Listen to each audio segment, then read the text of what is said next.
Good evening. こんばんは。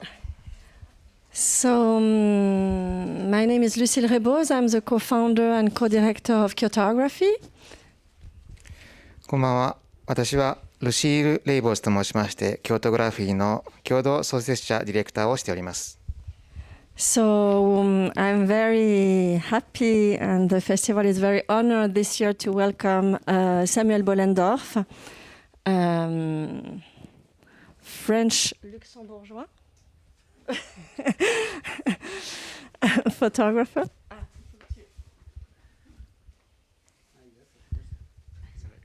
Hello. 本日はゲストにサミュエル・ボレンドルフさんをお迎えしております。So I'm going to start with a little personal story, to tell you how happy I am to be here today with Samuel. In 2000? Yeah, I think it's 2002. 2002. So 2002, we were both granted the same year, and we were together on the stage of Le Louvre to receive the Fondation Hachette award. So to be back in Kyoto more than 20 years later, and to reconnect like that, it's a real joy. You didn't change. You too. 本日はサミュエルさんからいろいろなお話を聞けることを楽しみにしております。どうして私は2002年からのお付き合いをしておりまして、当時はルーブル美術館でアシェット財団の賞を受賞したその時からのお付き合いでございます。それから20年経った今日こうして京都にお招きできたのは大変光栄に思っております。And I discovered you started photography like me, actually, with your dad in the dark room when you were a teenager. That's exactly how I started, the same way. So we would like you to tell us a bit how, from this moment in your childhood, with your dad, how was the development of your career in the early years? 私たちは2人とも写真がまだ暗室で現像されていた時代の世代でございます。それから写真という仕事というのは時代の変遷を通して大きく変わりました。今日はその時からのサミュエルさんのお話を今日に至るまでの経歴をお聞きできたらと思います。Merci beaucoup. ありがとうございます。So sorry, I speak in English. Yes, so when I was 9 years old, my father gave me a really small Kodak automatic camera, and I shoot many pictures with it. I loved that. So when I was 11, he decided we went to a camera shop and we bought all the material to create an amateur lab in the bathroom, and we started processing black and white picture in the red light of the bathroom. And when I saw the first pictures coming from the developer, it was a revelation, and I decided to become a photographer. 私が写真家になったきっかけは9歳の時です。父が私にコダックのオートカメラを買ってくれました。そして11歳の時になって父がまた私に写真の引き伸ばし機を買ってくださって、それで、自宅の浴室で写真の現像をしておりました。それが私が写真家になったきっかけでございます。And I had the chance to meet Sebastião Salgado when I was 18. I was preparing my school for photography, and I told him that I wanted to become a photographer. And he asked me, but why do you want to become a photographer? So I told him, but because I love to travel and I love photography. And he had this answer which was really important to me. He told me, but if you love to travel, you can do many jobs. You can be a pilot, you can be a tour guide, but if you love photography, you can start just down your place and you don't have to travel first. So I started to work in the hospital next to my place. それから私が15歳の時に写真を学ぶきっかけとなったのが、セバスチャン・サルガダという写真家に私が指示を受けたことです。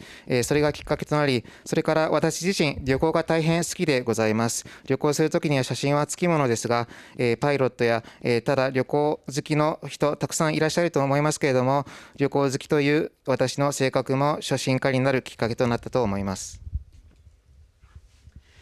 So I spent 6 years in the French hospitals. First, I spent 1 year in a geriatric hospital, and then 6 months in psychiatric hospital.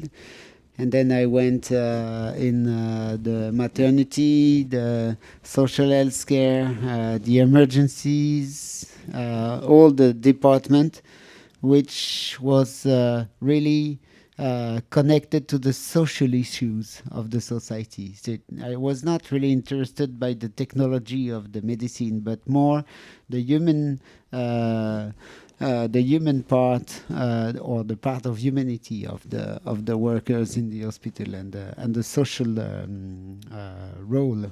We say role. The social impact on the hospital.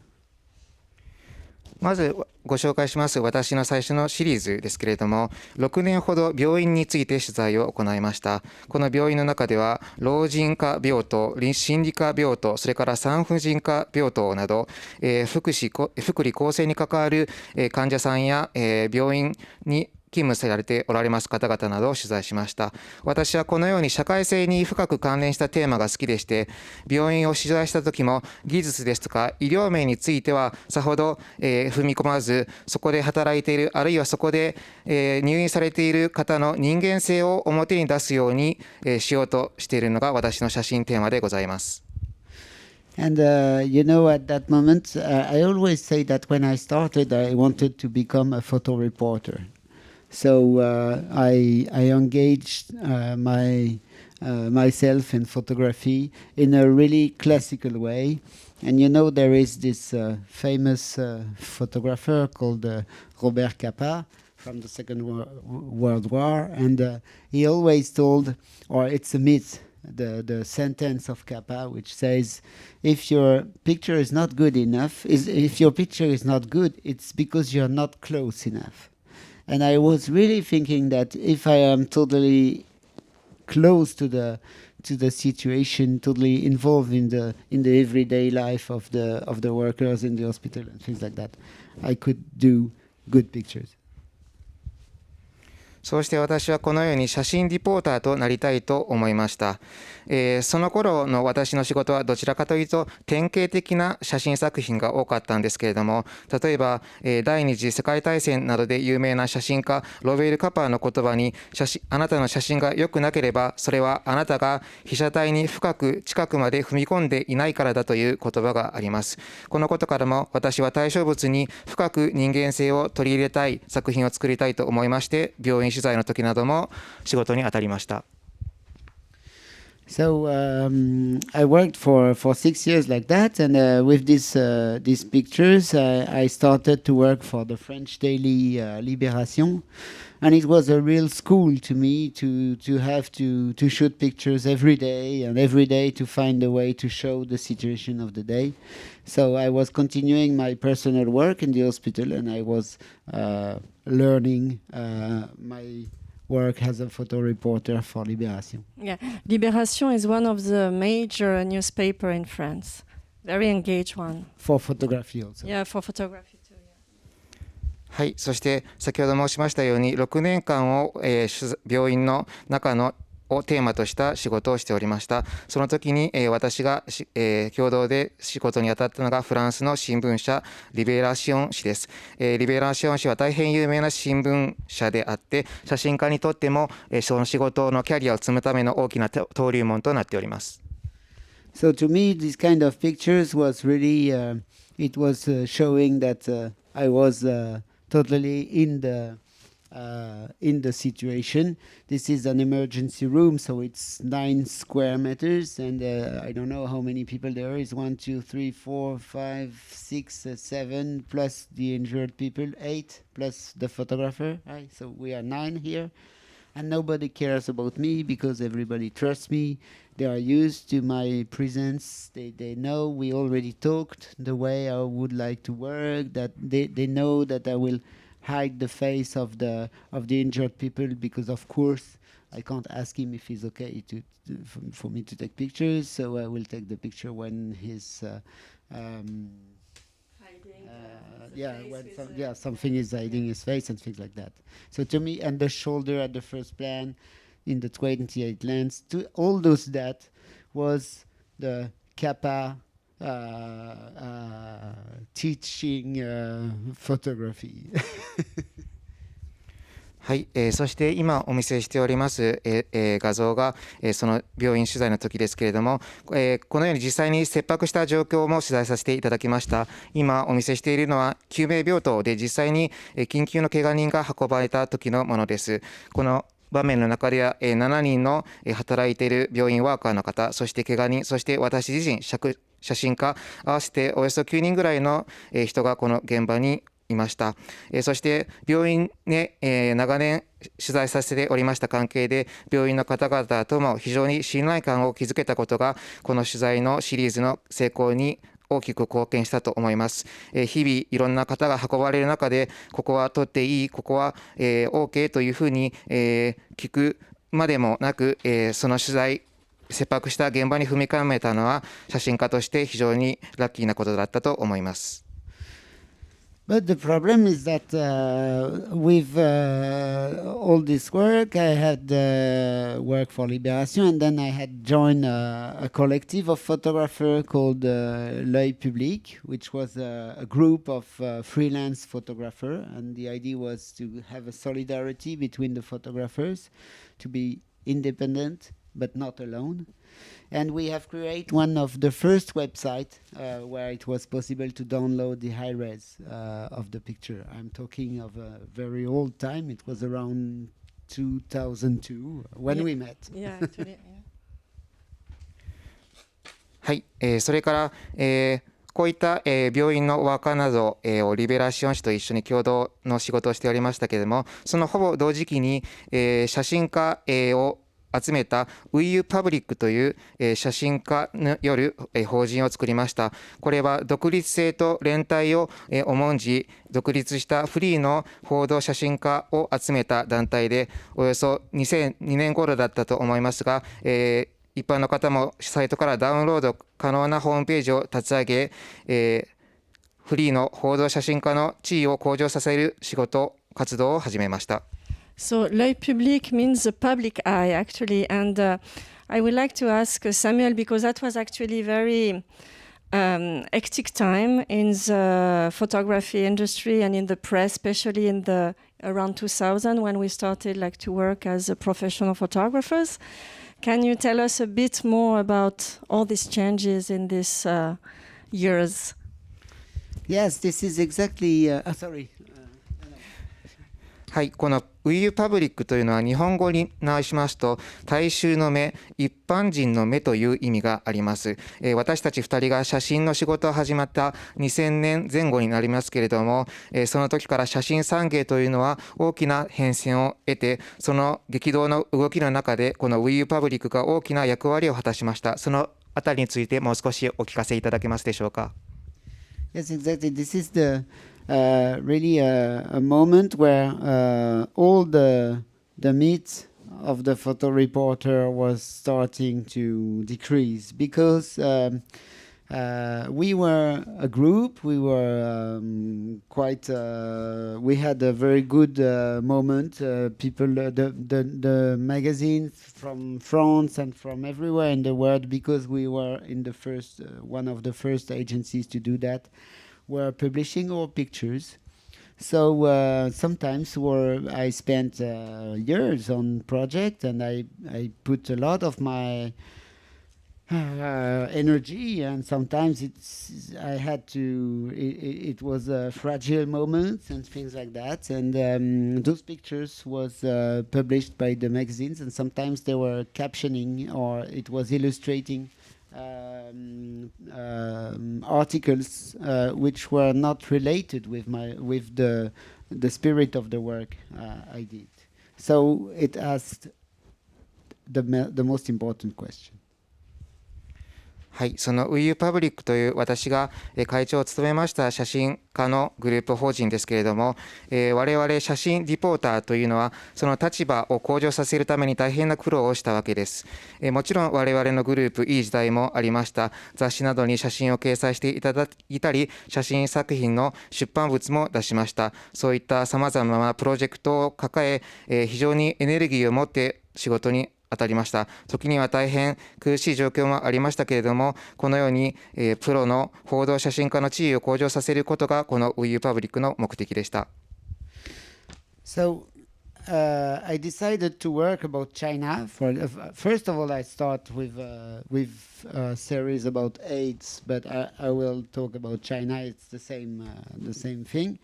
I didn't want my pictures to be used as an illustration. So I decided that I would make my inquiries and I would written the whole inquiries in my works in the pictures. So the press, the newspaper, if they wanted to publish these pictures, they had to publish also the caption in the same spirit as I wrote it. And it was never a description of the picture. It was an information to add something at the picture.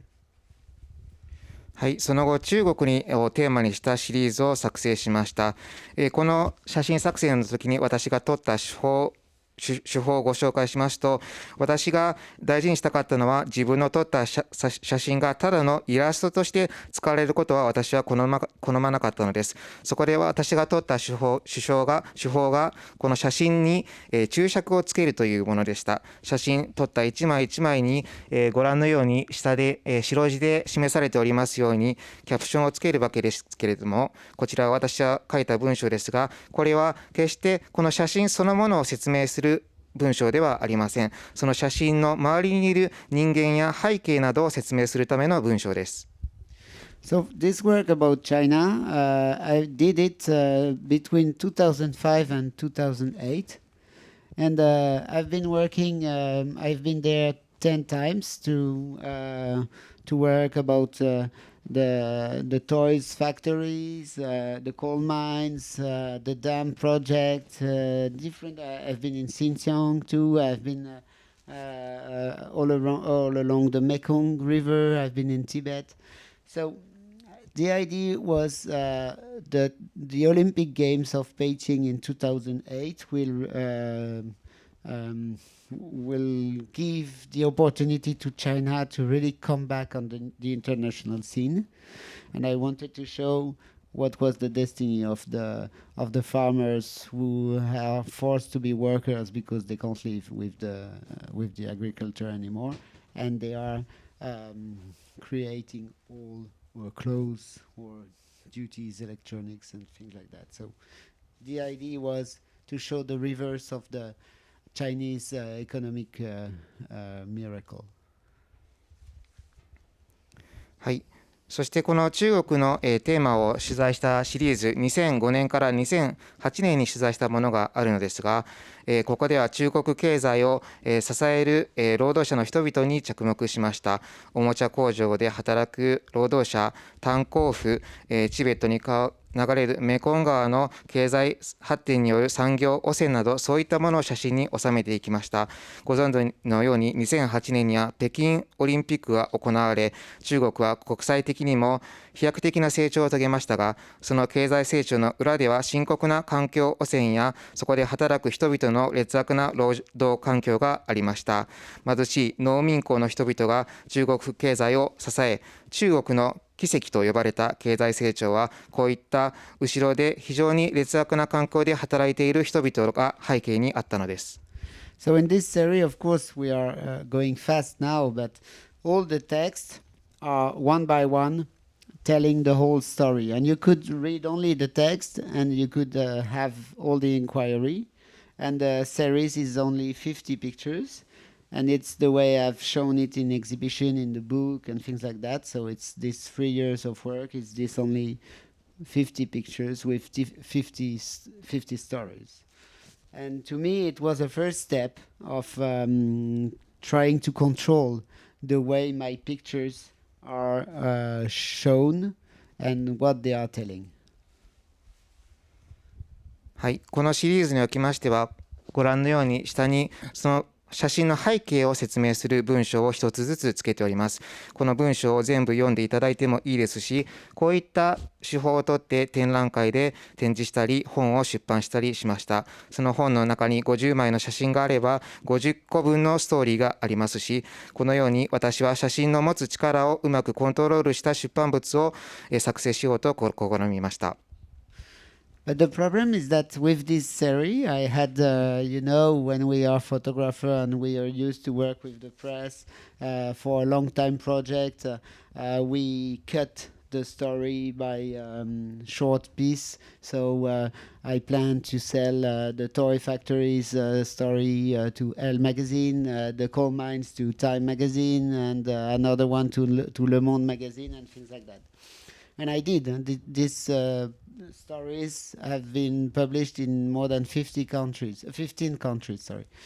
But no one of those magazines found the trips and found the reportage.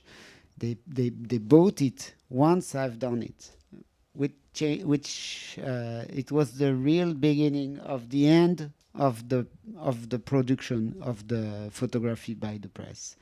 I was used to propose a story to a magazine and to be found. And for this story, even if we were just before the Olympic Games and things like that, nobody paid for it.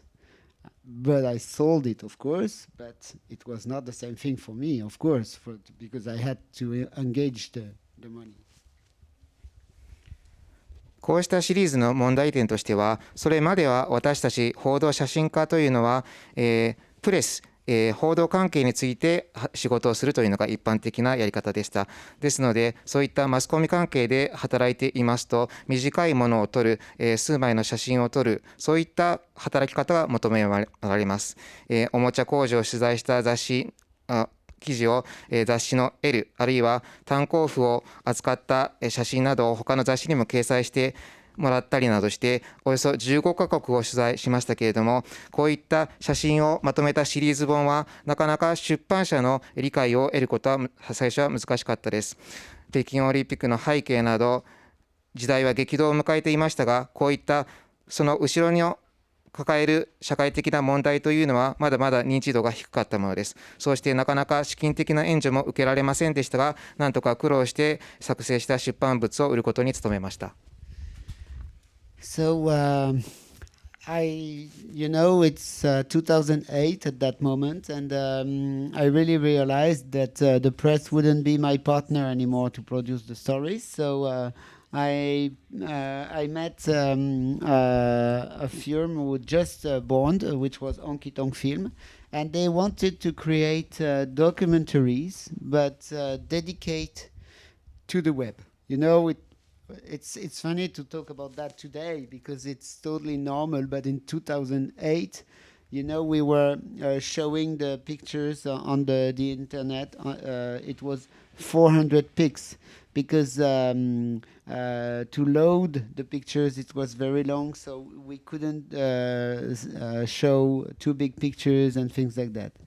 And this is the very beginning of the Flash project. So we were able to show it in full screen, and we had sound, and especially we had interactivity.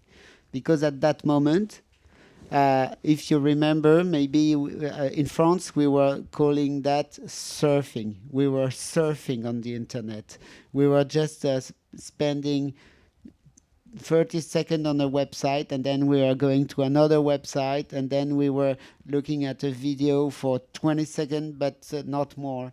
And the attention of the audience was really difficult to catch. So we decided to try to show this story, but not as a slideshow, but as an interactive way, with the possibility for the viewer to have more information, to click in different parts of the documentary, to ask a question to to the coal miners and things like that, and to when they were asking questions, they were having new actions, and they were going in the inquiry like that. Sorry, it was long. はい、このような作品を続けておりましたが、2008年一つ気づいたことがありました。このような、ドキュメンタリー作品ですけれども、写真は、その時にもうインターネットの時代へと移行しておりました。写真をインターネットに載せると画質にして400ピクセル、あまり大きすぎる写真というのは載せられないという現実があります。そこで私が撮ったのが、その写真の横にキャプションだけでなく音を同時に組み込む、あるいはインタラクティブ双方向に、見ている人に届けるという手法です。日本語でも言いますが、フランスではネットサーフィンという、言葉がありまして、例えばインターネット利用者は一つのページを30秒見て、またすぐ次のページをクリックしてしまうというふうに、一つのページに長くとどまってくれることがないというのが、ネット社会のその時の問題です。そういったネット利用者の注目を引くにはどうすればいいか、ただのスライドショーではダメだという思いが頭の中に浮かびました。そこでなるべくインタラクティブにネット利用者に写真に注目してもらおう。さらなる情報をその横につける。ドキュメンタリーをその同じページに近い、あるいは質問をしてもらえるコーナーをつけるなどして、写真家とその写真を見る利用者が双方向に交わえる、そういった写真の発表の仕方を進行しました。And I didn't invent. We say invention, to inventer, invent. I didn't create the first web documentary because there was few of it just before, but it was the first web documentary which has been published on a press website. So we published on Le Monde, and it had a success we couldn't imagine. And we had more than, I don't know, the last count was around 400,000 people who went in the web documentary. But which was really interesting is that more than the half had been at the end of the documentary, which means spending 15 to 20 minutes surfing inside the web documentary.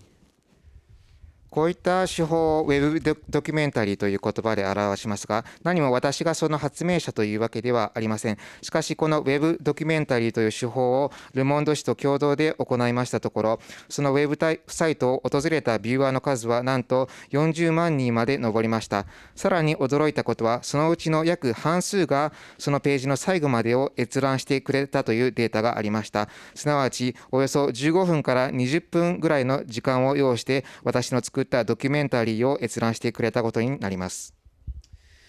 So it gave me a lot of facilities because I was one of the first who did that. So I had the possibility to run other projects like that. And in fact, with this audiovisual way of creating photography, because there was sound and some few videos, but the very center of the project was photography.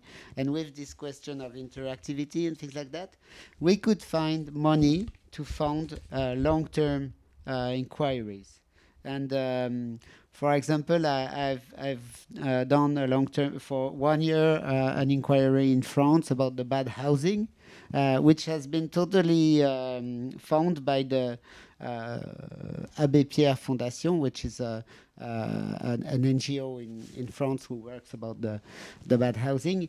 And this way of adding text and using the sound, of course, you can't hear now, but it was an audiovisual project where the photography was only a way to give a surface of listening, in fact.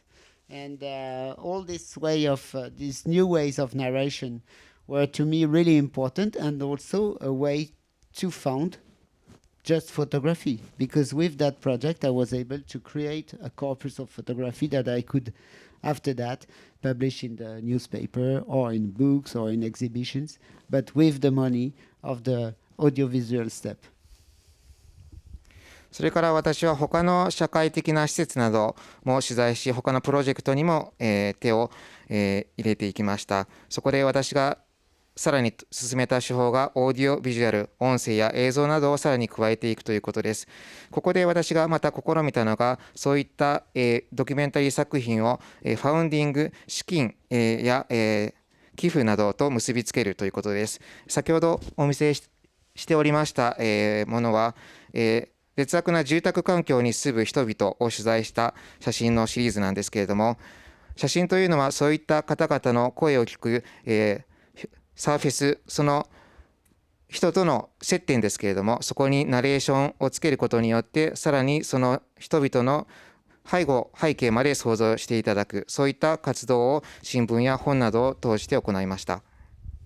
So in fact, I was able to produce this kind of project with the money of the web and the audiovisual, the web documentaries and things like that.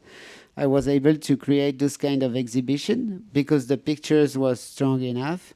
And this was during the French presidential election, for example, in 2012.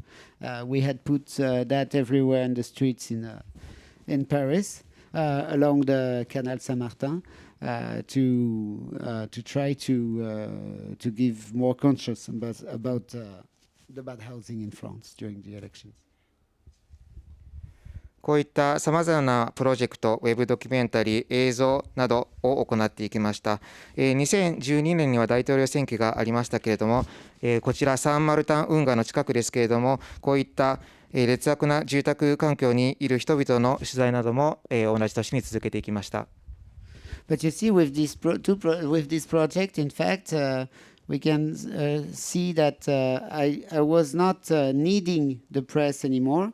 Of course, the press was a partner because they were publishing the stories, but they were not paying to produce it. I was using the press as a partner of diffusion more than as a founder. But now I was working with the television to finance my inquiries. こういった仕事を進めていくにあたって、出版社というのはもはや絶対的に私の仕事にとって必要な存在ではないというふうにだんだん変わっていきました。もちろん出版社などは大切なパートナーではありますけれども、あくまで一つの放送メディア、放送媒体、発表媒体という位置づけが私の中にあります。そのようにして私はその他にもテレビ、メディアなどとも仕事を関わってきました。So Samuel, I mean, as we could see, like your work is extremely engaged socially. So do you think there can be an impact on our, political leaders or on the population?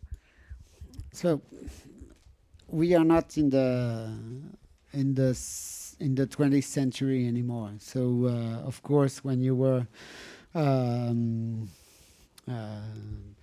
debarking in Normandy during the Second World War, you were the unique people who was able to show what's happening.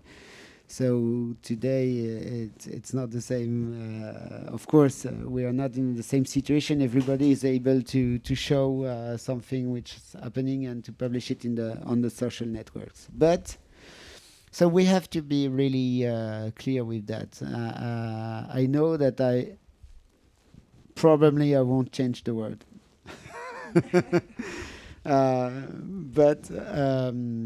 But we know also that there are few pictures will still change the things. For example, we could speak about the Aylan picture. If you remember this picture of this small boy we found on a beach in 2015 during the exodus of the Syrian people.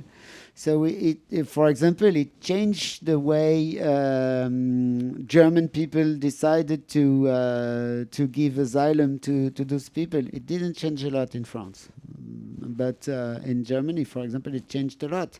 So there are some pictures who are really effective, and they are still. And this project, for example, I didn't, which I will talk after. about is it didn't change the thing, but once you do the front page of Le Monde with an information people doesn't know, you know that the President of the Republic, the Prime Minister, all the chief of the ministers, all the main managers of the country and things like that, you know that they know. You can't change the people, huh? But yeah, and now we are going to, we saw like the previous stories, like you were focusing for years, and actually the Grand Incendie, the big fire in English? Burnout. Burnout. Yeah. It's really like you work in a very different way, and recently, like what we're exhibiting also this year in KYOTOGRAPHIE, it's also in the same vein, like a same. Tell us a bit like the changes in your photography and how you bring, because also maybe in reaction to this flow of image, which we are kind of saturated, what is your turning point? はい、今、紹介していただきましたように、サミュエルはとても社会的なテーマにおいてさまざまな仕事をしていきました。こういった政治的な、リーダーなど、社会に与える影響というのも写真にとっては大きな人々に与える影響というのも大事ではないでしょうか。サミュエルから、私たちはもう20世紀には生きているわけではありません。20世紀でしたら、例えばノルマンディ上陸作戦や第二次世界大戦などが、社会的な大事件でした。しかし今21世紀となっては、みんなが SNS を使って自分で好きに発表できる時代です。ですから今となっては一人一人が世界を変えるぐらいのことができるんじゃないでしょうか。それは言い過ぎだとしても、写真は何かを変える力があると思います。例えば私のシリーズで取り上げた例として、2015年にシリアの難民の人々がたくさんいたときに、ある少年が、ボートで海を渡ってくるわけですが、エーゲ海沖の海岸で溺れて死んでいることが発見されました。このニュースに私も注目しましたけれども、これはフランスではそれほどまで、社会的関心を得ませんでしたが、ドイツでは大ニュースになりました。このように、みんな社会的に、影響がある、そういったところに写真が踏み込んでいく可能性はたくさんあると思います。次のシリーズをお見せしますけれども、このように私が言いたいのは、写真にとっては他を変える、世の中を変えていく力があるということです。例えば大きなル・モンド紙の第一面に載るような情報といえば、大統領や首相やどこどこの大企業の社長ということもあるかもしれませんが、小さなテーマであっても写真が変える、社会を変えていく可能性というのは大きくあるということです。そこで次に、お話しいただきますのが、ル・グラン・タンソン・ディというタイトルで、英語ではバーンアウトというふうに訳されています。この作品についてお聞かせください。Thank you very much.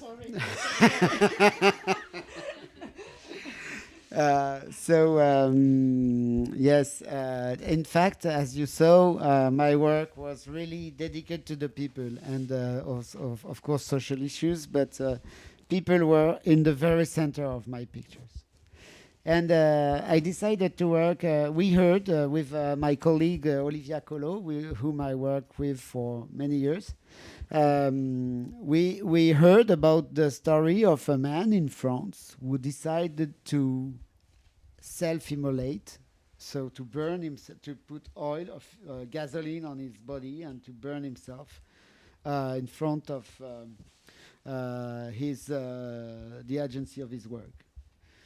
So we were thinking that, but the people who burn themselves, it's in Tibet, or when they decide to protest about the Chinese against the Chinese occupation, or maybe it could be in Tunisia, where Mohamed Bouazizi self-immolated, and it was the beginning of the Jasmine Revolution and all the Arab Springs.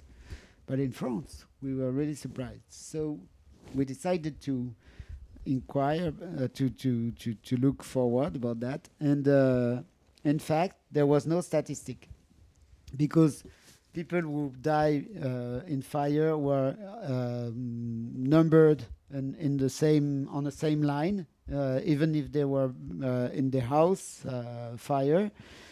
And there was no observatory for suicide. So we decided to work on that for 3 years with the support of the French television. We counted one by one all the self-immolations in France. And we discovered that there was every 2 weeks, one people were self-immolating on the public place in France. はい。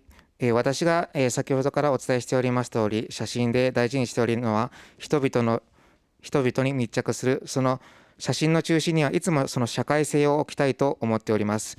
私が今ご紹介しておりますシリーズでは流れの同僚であるオリビア・コロと取材に当たりました。このシリーズはフランスの深刻な連続した焼身自殺をテーマに挙げました。この一連の焼身自殺ではガソリンを頭からかぶって自身が勤めている会社の建物の前などで自殺をする人々が相次ぎました。焼身自殺といえば中国の圧政に対するチベットでの焼身自殺やチュニジアのジャスミン革命における焼身自殺など世界的には他にも例がありますが、フランスにはこの一連の事件はかなりショッキングな出来事と受け止められました。その当時はまだこの焼身自殺がどれぐらいの数に上るのか統計が取れていませんでした。そこで私は同僚とこの焼身自殺をテーマに仕事に取り組みました。およそ3年間ほどこのテーマに取り組みましたが、フランステレビ局の支援もあって、焼身自殺が行われた各現場に取材に当たりました。その結果、その当時フランスではおよそ2週間15日に1人の人が焼身自殺を試みているという統計が取れました。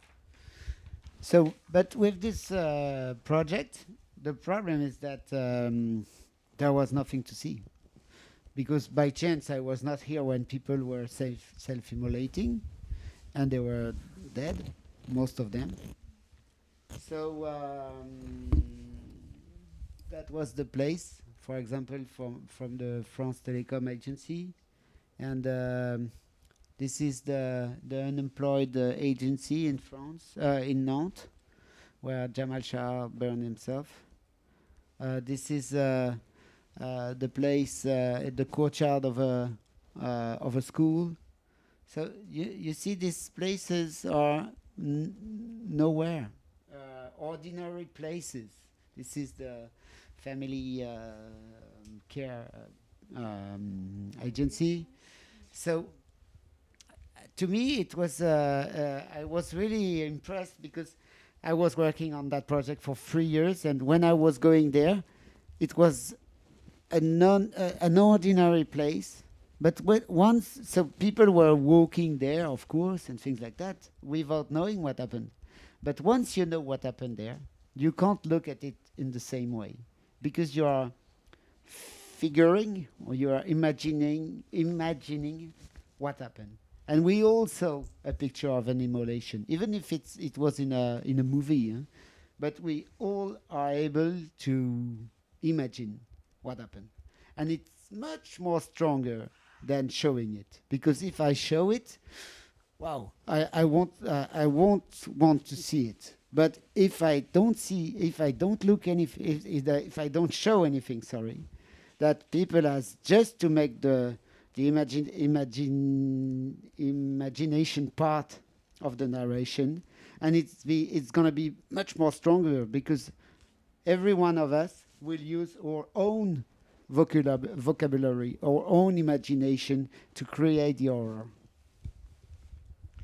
このシリーズで一つ問題なのが、この焼身自殺の現場を写真に撮れなかったということです。もちろんこのような現場、写真に収めましたけれども、そこはもう焼身自殺をした人が亡くなって運び出された後の現場です。3枚写真をお見せしましたけれども、1枚目がフランステレコムというフランスの、通信大手で、の本社の前であった焼身現場、その次の2枚目がナントという町、そして3枚目の写真が学校のある、界隈でした。このようにこういった焼身自殺が行われた現場は至って普通の地区だったのです。私はこのテーマに3年取り込みましたが、現場に行ったとき、ここは極めて普通の地区だ。働いている人も実際にいる。そういった印象を受けました。しかし、いざ昇進という極めてショッキングな事件が起こってしまえば、もはやその場所を以前と同じように普通に見ることは困難です。そこにはその事件が起きたという人の想像力が働くからです。それはある意味、映画を見ているよりも強いものがあります。そこで私がこのシリーズで取った手法というのは、実際にその昇進現場を見せなくても想像力をかきたてるということです。映像を見てしまえば、これはちょっとショックが強すぎるので見たくないというふうに視聴者は思うでしょう。しかし、こういったすでに事件が起きた後の、現場を写真に収めることによって、またその横に一緒に書きましたキャプションの効果によって見た人はさらに想像力をかきたてられます。そのようにご自身が持つボキャブラリー、語彙によってより強い想像力をこの現場について関心を持つことができるというふうに考えました。And to me, after that, I continued, as you saw, maybe you saw the Tunisian side, or this is in Tunisia, this is in Bulgaria. So I worked also in Tibet and things like that. But to me, it was really a step in my work. And after that, I stopped photographing people, but I worked only about the places, which are totally familiar. So we start from the same place, and then I just tell the stories linked to these places, and everybody is able to involve in the story, even if it's not our story. And with that, I continued after that. I let you translate. そのように、このシリーズの後も私はチュニジアやチベットなどをモチーフに写真を撮り続けました。そう言って私は、ステップをキャリアを、重ねていったんですけれども、やがてある時期から肖像写真を撮ることをやめました。その後私は、どちらかというと場所、それも慣れ親しんだ、ごく普通の場所を撮り続け、そこに、キャプションなどをつけて物語を展開する、人の関心を引くように作品を作る、そういった手法を展開していきました。So after that, I decided to work that way. I've done the whole route of the exile for the Syrian and Afghan people who tried to cross the Aegean Sea to reach Europe. So as you know, there was 5,000 people died in this sea. This really short part, which is 7 kilometers large. But to cross it, it's very dangerous. And there was 5,000 people died in 2015. And there was Aylan, as we talked a few minutes ago. And this is the place where Aylan was found. So it was in the morning, very early in the morning, and the sea was beautiful, and there was those body of children who just land on the beach. So to me, it was really important to show nothing, to show something we are able to look at, and we are okay to look at it. And then when we read the story tells. This is the phrase of the father who tells how in the night in the water, when the boat had problem, he tried to hang the boat, and he was hanging his children in the other hand, and his children has slipped from his hand. And I think we don't need to see it to imagine how horrible it could be. And I think if we were looking at the people, we could be, it would be easier, because we could say, okay, it's not me, it's not my story. But with that, we are imagining it, and we are more affected by that. So that's the way I try to work now.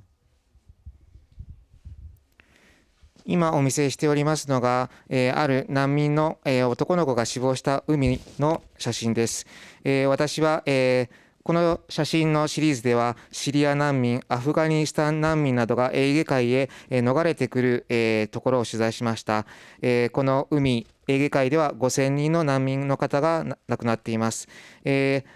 この海を、エーゲ海を船で、ボートで渡るというのは非常に危険な行為で、7キロほど沖に出たところで多くの方が波に流されて死亡します。2015年で5000人の方が亡くなっています。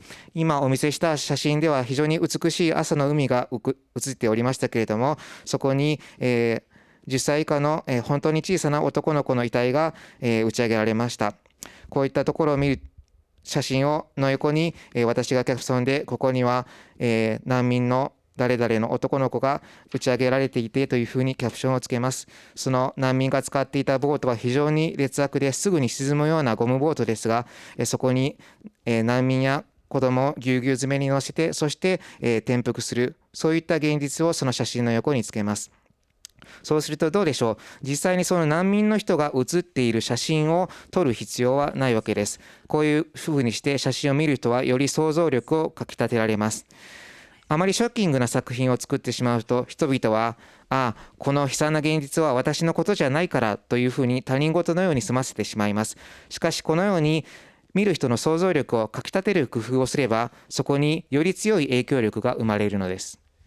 So this project has been shown, of course, it is really important to be shown also. So as you see, the press is far away. Kappa is in the 20th century, and the decisive instant of Cartier-Bresson is far away too.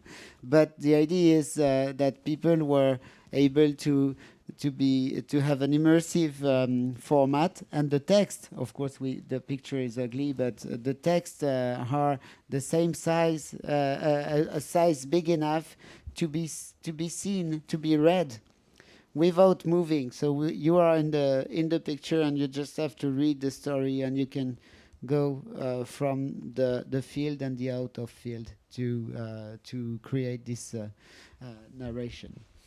So after that, I decided to work about places which were contaminated for centuries.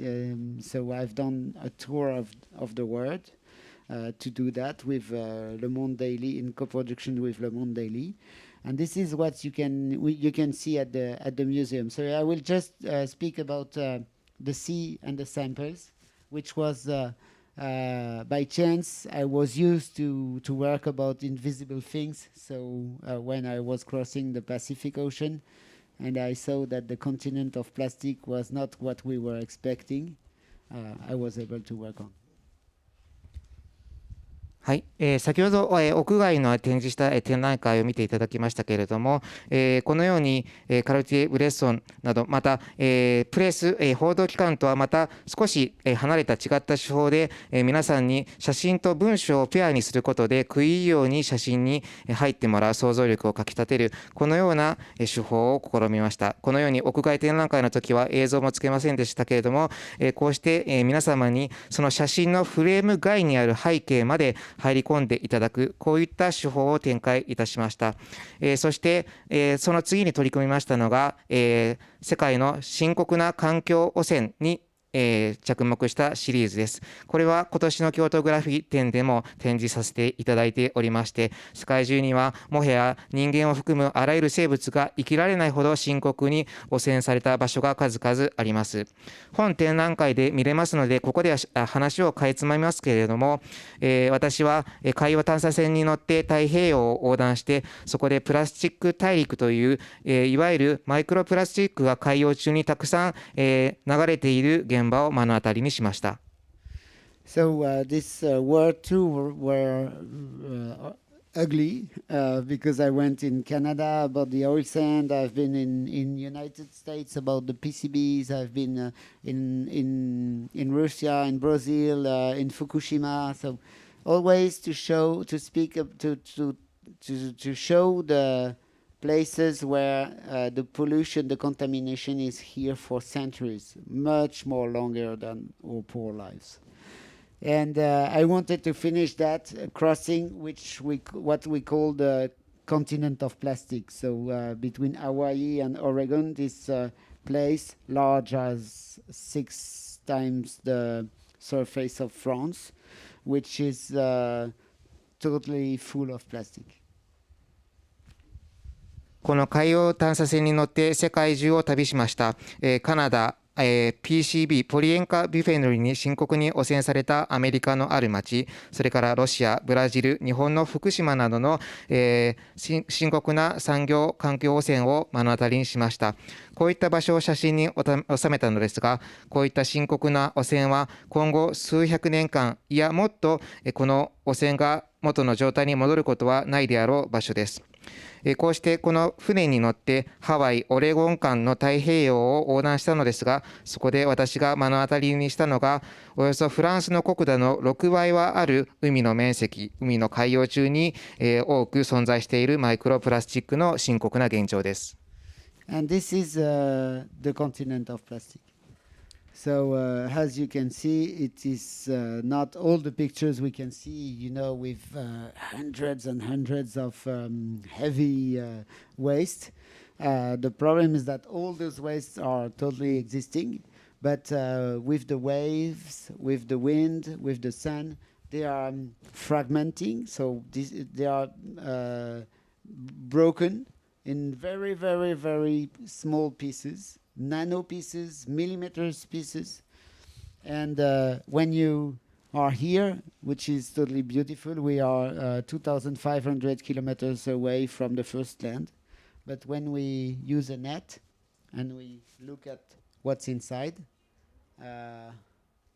this is the Mediterranean Sea, so sorry I go to the Pacific directly. That's what we found. So you see all the plastics, there are more plastic than plankton, and all the fishes are eating it, and it goes into the alimentary chain. And now we have found plastic in the blood, in the tissues of the human beings, and we are a plastic being now. この船に乗ってプラスチック大陸というところに行きました。皆さん、この大陸という言葉を聞いてどう思うでしょうか。決して多くのプラスチック片ですとか、たくさんの大きなプラスチックゴミが堆積して海の上に浮かんでいるところを想像しないでください。それとはまた違います。このプラスチック大陸と言われる言葉は、たくさんのマイクロプラスチックが海の中に流れている状態を指す、汚染状況です。こういったプラスチックは人間が陸地から出したゴミが海に流され、太陽、紫外線や風、あるいは強い海流によってそれらのプラスチックが細分化され、非常に小さなナノメーター単位のゴミになります。先ほどお見せした美しい海の写真がありましたが、この美しい海の現場でマイクロプラスチックの汚染が行われているのです。先ほどお見せした写真は、最初に出発した陸地から 2500km ほど沖に出たところで撮りました。先ほどこの丸い写真ですけれども、これはこの海洋探査船で科学者が海のサンプルを取るときに使っているフィルターです。このフィルターを海に沈めて進むと、このフィルターに非常に小さなこういったゴミや海中のものが引っかかります。こういったマイクロプラスチックは植物プランクトンほどの大きさで、したがって海を泳ぐ魚が間違えて食べてしまいます。それで魚が死ななければ、それが魚の体内組織に入り、今度は食物連鎖によってそれを食べる人間の体に入ることになる恐ろしい状況になります。So this was with Tara, right? Yes, this was Tara.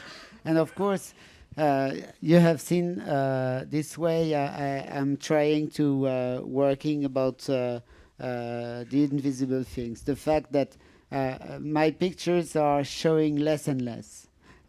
We see a beautiful sea, and after I work about the out of field. So it could be documented by the text, by the sound, or by another picture. This is this dialogue we have created between the samples and the seascapes on the exhibition.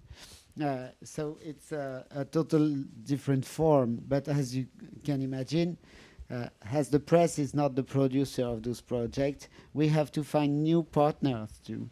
And for the last 10 years, Agnès B has been supporting me, and sometimes I'm working with NGOs to create those projects. So, for example, the refugees one was with Amnesty International, and this one is with Tara. So each time I have to grant or to fund the project in a different way, but that's life. このように実際には目に見えない事実を見える化する、可視化して問題提起するというのが私が写真で表現したいものです。実際には非常に美しい海ですが、その写真のフレーム外には悲惨な環境汚染の現実がある。そういったことを伝えるために文章をつけたり、ダイアログをつけたり、2枚続きの写真にして発表したり、本展で展示しておりますように、同じ地球上の座標軸の海の上と海の中のフィルターの状況を展示するといったこういった手法を試みています。幸いなことにこの10年間はアニエス・ベイの支援、それから NGO、例えば人権に関するアムネスティ・インターナショナル、それから、このコンタミネーションシリーズではタラ・オセアン財団の支援を賜り、このような仕事に取り組むことができました。Yeah, maybe this changes in the press industries like the past 20 years gave you finally a lot of freedom in a way, like to work completely differently and not having all the constraints we might have when we publish a story in a magazine. So that's quite astounding how you turn all these constraints in a new way of testimony, like the word is very interesting. はい、この20年間の写真産業、それからプレス界における、この20年間の変化というのは非常に大きなものがありました。個人が自由に発表できる、ツールというのも発展してきました。そういった、激動のプレス界、写真界の中で、サミレイさんがこのように展開されてきた非常に新しい手法というのは、こういった環境などその背景にある現実を証言する上で非常に面白い試みだと思います。Yes, it is. To me, it is really important to always trying to be aware of a way of life. So when I'm using the social networks and I see that these things I won't click, this one I'm sweeping, this one I'm interested by, I try to remember how I react because I'm not better than the others and I'm using the things the same ways. So then I will try to use my memory of my experience to create things which are linked or which are in echo with the way we are consuming the informations, the way we are aware of. I don't know. For example, for the refugees, there was this pictures of boats with hundreds of people on, and we were seeing those pictures every day, and after a year or a year and a half there was something like a lassitude, and they were not affecting us anymore. So that and to me this, I'm not better than the others, so I was thinking, so how could we change that the fact that we are forgetting slowly this issue. So how could we bring it back on the scene? So it's always trying to look at what we are doing, what we are living, how we are living it, and for the techniques or the issues of the productions and things like that, it's the same thing. And I always use this two metaphors, if I can say. I don't know if it's very elegant in Japan because the tsunamis are very horrible here. But if you are a photographer just standing in front of a tsunami of the social networks and the digital, and you say, no, I won't change my way of working, you won't pass. But if you try to surf and to have a balance, maybe you will be able to continue. it's like the white bear who jumped from an iceberg during it's still here. So that's the way I try to continue my work. But yeah, it works. こういった私の仕事で大切なのは、この現場の中で人間の命、生命、生き物の位置がどこにあるかというふうなことを興味を持っていただくことです。私が大切にしているのが、その現場で写真を撮ったときに自分自身がどういうふうに反応したか、どういうふうな衝撃を受けたか忘れないようにしておこうということです。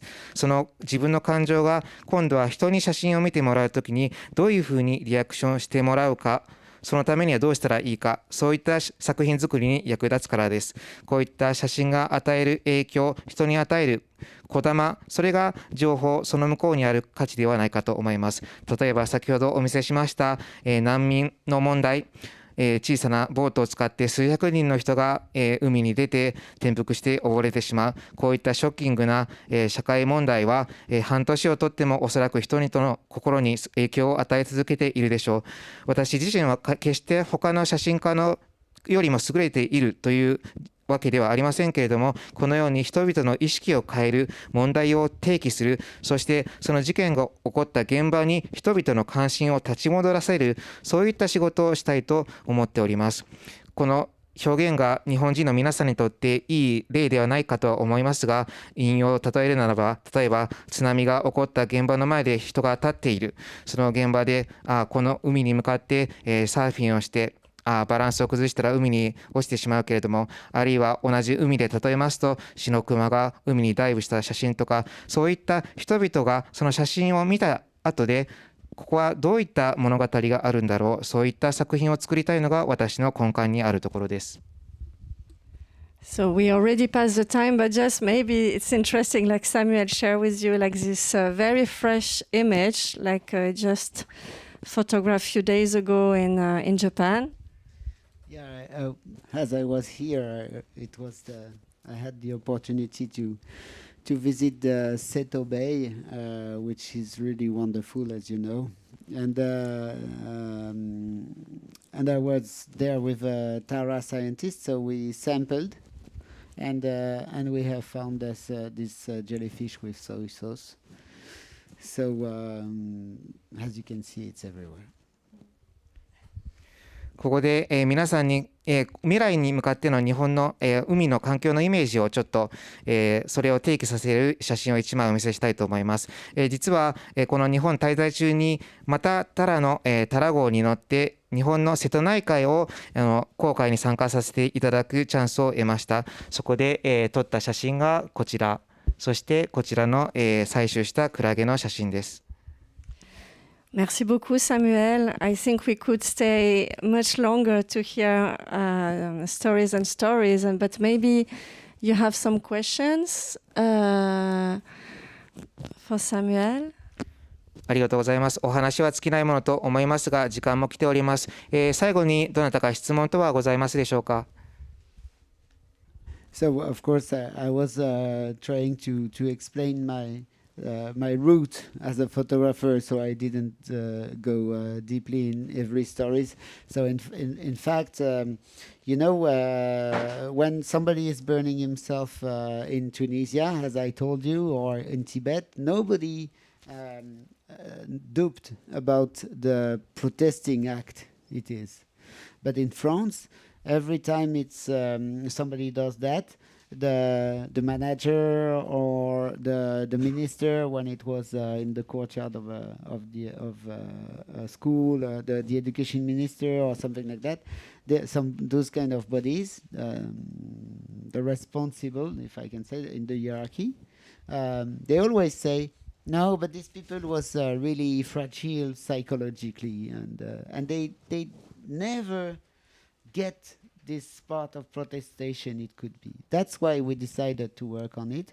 And we have worked for 3 years, working about every story one by one. And we didn't care about the story of a man who burned all his family in his car. This one we didn't count them. We counted only the people who burned themselves alone in the public space. and we realized that it was 3 cases on 4, 75% were in front of a public service places. So in fact, one by one, they were protesting about the way the social project of the French society issued from the Second World War was decreasing government after government and laws after laws. And so to us, it was really protesting acts.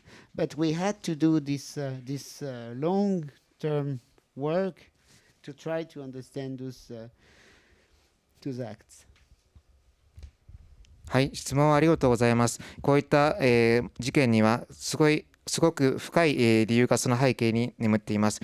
例えばチュニジアの焼身自殺でしたら、世界中の人がこれは明らかに抗議行動だというふうに分かりますけれども、フランスではこの一連の、焼身自殺は大変ショッキングでした。実はこの犠牲者となったのは、会社の重役やマネージャー、あるいは学校で非常に重責を抱えている立場の人間など、階級的に、非常にプレッシャーに置かれた人たちでした。そういった心理的に追い込まれた人たちは、他に自分の抗議の意を示す方法がなく、焼身自殺という手段を選びました。この方法は非常に人々の注意を引きますが、人々が公共の場で死んでしまうという、非常にショッキングなニュースにもかかわらず、その統計が長い間、私が取材に取り組むまではなされていませんでした。その仕事後、私たちが発見したデータによりますと、75% の焼身自殺の事例は公共事業の関する建物の前で行われていました。つまり、フランスでは第二次世界大戦が終わり、政治家リーダーが、代替していくごとに、公共福祉におけるサービスの質というのは年々低下してきています。そういった中、そういった事業に関わる労働者の環境は非常に劣悪なもので、強制的な人事異動や劣悪な労働条件で働かされている人が数多くいます。そういった方が精神的に追い込まれ、他に抗議する手段がないといったことで、こういった焼身自殺という非常に凄惨な手段を選んでいたのです。Maybe one more question before we close today's talk. Is there somebody who has one more question? よろしければもうお一方ほど。Ovara-san. Very wonderful photographer we exhibited last year in KYOTOGRAPHIE. Actually, that's good you meet. So thank you. To me, it's sorry. I was looking for a picture. Yes, that.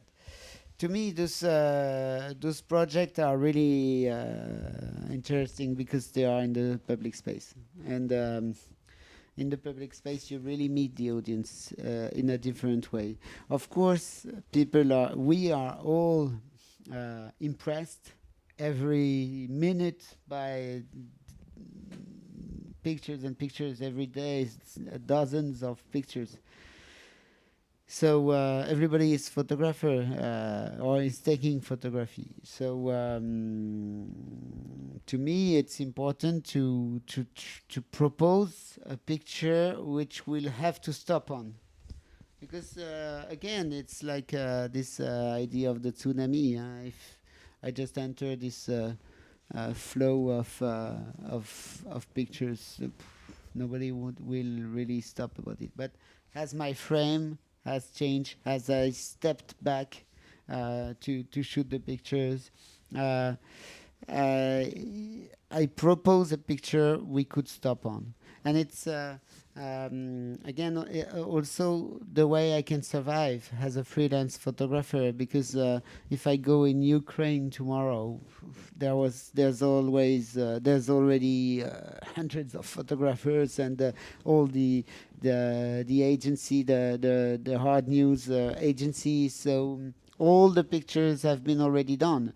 So if I go there with my small camera, just a few days late, there's no meaning. So if I would go there, it would be to propose another kind of pictures. And pictures you could read or see days after, and pictures who could tell you another story. So of course I'm proposing another way of consuming, but I try sometimes to just join the flow and to bring the audience in another part on the side. That's what I do in the streets. For example, this place is the very center of Paris. It's the metro station Les Halles, which is the very hub. I think it's the biggest hub in Europe for the trains, and it's also a commercial center. So people came here not to see my work. They don't know my name. But we tried to count as we could, and we think that there is 100,000 people who have read almost one picture. And each picture is independent. So if they read one, they just got a part of the story, a strong part. So it's another way of touching people. French Liberation today, it's 15 people who read it. 15,000 people will read it every day. So, and it's not the same quality of impact. So, yeah, we had to change the way to try to get the audience, and that's why all my project I tried to do an audiovisual part, which is gonna, because I didn't show you anything, everything, but this project was also a movie with the voice of Catherine Deneuve, which tells the whole story of the refugees. So it's been on the place in town, but also on the website of Le Monde. Le Monde has published it. We have done a newspaper with it. The other project, there is always a book, a web thing, a press thing, so a press publication. So the idea is to try to get the audience everywhere and to try to create a good circle, but that's an issue. But to me, it's 50% of my work, or maybe more, 80% to found and to show. The field is 5% of my time, huh? But if I do all that work, going on the field and spending this time, and I don't give all the energy to show it, there's no meaning. There's no meaning to get it on my hardware. So I have to use all this energy to be seen. Yeah. はい、先ほどこちらのパブリックスペースを使って展示した私の作品の写真をお見せしましたけれども、私にとってはたくさんの人々に違った見方を見てもらう、そういって写真を感じてもらうということが大切ではないかと思います。質問の中でおっしゃいました通り、今の時代では、SNS も含めて毎日毎分毎秒単位で本当にたくさんの写真が世の中に出回っています。今や皆さんそれぞれが写真家と言ってしまっても過言ではない時代です。先ほどの津波のようなショッキングな写真もショッキングなテーマもありますけれども、その写真を見たときに私は一歩下がってゆっくり見ていただきたいなというふうに思います。例えば今のご時世、フリーの写真家である私がウクライナに行って取材したとします。しかしもうウクライナには数百人の写真家やエージェントがすでに派遣されています。そこで私が小さなカメラを持って一体何ができるでしょうか。他の人と同じ写真を撮ってもそこは全く意味がないのです。私の仕事は別の種類の写真を見せ、そこに別のストーリーを生み出すということです。それもひょっとしたらある意味写真の消費の形かもしれませんけれども、このパブリックスペースの展覧会のように人の流れを止め、写真の前に立ち止まって考えてもらう、この地下鉄の駅でやった時の展覧会のように、そういった人の関心を持ってもらうことが大切だと思います。例えば商業センターで展示会をすることもありますが、そういった人の最初の目的は決して私の写真を見るために来ている人だけではありません。私の名前すら知らないような人も来ています。そういったわずか数百人の人でも一枚の写真の前に立ち止まって考えてもらう、そこに私の仕事の意義があるんではないかと思います。大手リベラシオン誌などはもう数万人の読者がいますけれども、それと同じやり方でやったのでは意味がありません。私の、仕事を掲載しておりますウェブサイトなどでは、私の一連の仕事のシリーズですとか、女優のカトリーヌ・ドヌーブがナレーションを吹き込んだ、ドキュメンタリー映像、それから、他にも、あらゆる街を撮影したシリーズ、それから共同で仕事をしているル・モンドのサイト、他の新聞、出版物、またプレス報道出版社から出ている出版物などでも私の仕事を掲載していただいております。こういった私の作品から、見ていただく人が、心に影響される良い人のサークルを、作ってつなげていく、そのために私の仕事の時間を割きたいと思っている。それが私の根幹にあるところです。Merci beaucoup, Samuel. ありがとうございます。So I invite you to, I mean, as you could hear today and see through the images Samuel shared with us today, I mean, over the past 20 years, like Samuel told so many like deep and very crucial stories. So I invite you to visit his website where you can see, I mean, more and of course his exhibition in KYOTOGRAPHIE until May 8th, where we have also an interesting slideshow of contamination, which you can see the entire body of work. So thank you very much for being with us today.